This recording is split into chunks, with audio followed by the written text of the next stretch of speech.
त्याचबरोबर आता 8 वाजल्यापासून मतमोजणीला सुरुवात होणार आहे।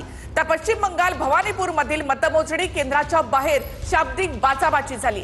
टीएमसी आणि भाजपच्या मतमोजणी प्रतिनिधींमध्ये शाब्दिक बाचाबाची झाल्याचे या ठिकाणी पाहायला मिळालेले आहे। तिकडची थेट दृश्य आपण या ठिकाणी पाहताय।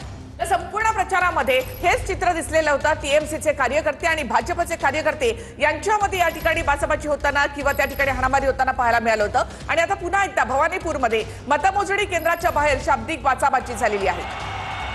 भवानीपूरचा मतदारसंघ अतिशय हाय प्रोफाईल लढत या ठिकाणी, कारण मुख्यमंत्री ममता बॅनर्जी यांची लढत आहे सुवेंदू अधिकारी भाजपचे यांच्यामध्ये ही टफ फाईट। आणि सुवेंदू अधिकारी यांनी मागच्या वेळेला सुद्धा याच मतदारसंघातून ममता बॅनर्जी यांचा पराभव केलेला होता।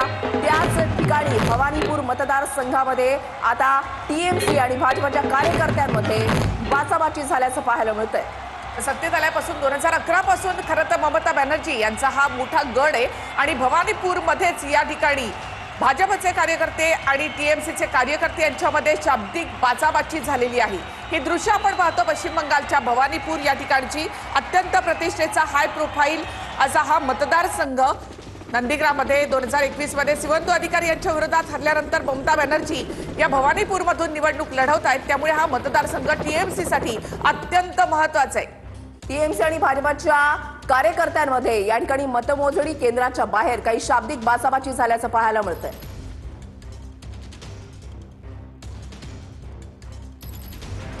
पश्चिम बंगालमध्ये विधानसभेच्या 294 जागा आहेत। 148 जागा जिंकणारा पक्ष पश्चिम बंगालमध्ये सरकार स्थापन करणार आहे। तामिळनाडूत मुख्य लढत स्टालिन यांचा डीएमके आणि अण्णा द्रमुक आणि विजय यांची टीव्हीके पार्टी अशी आहे।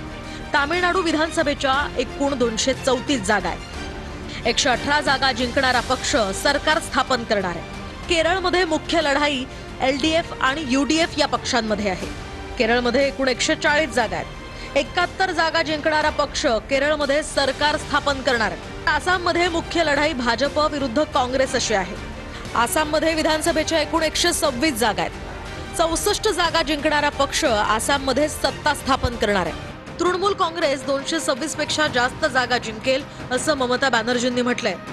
2021च्या निवडणुकीत तृणमूल काँग्रेसनं 215 जागा जिंकल्या होत्या।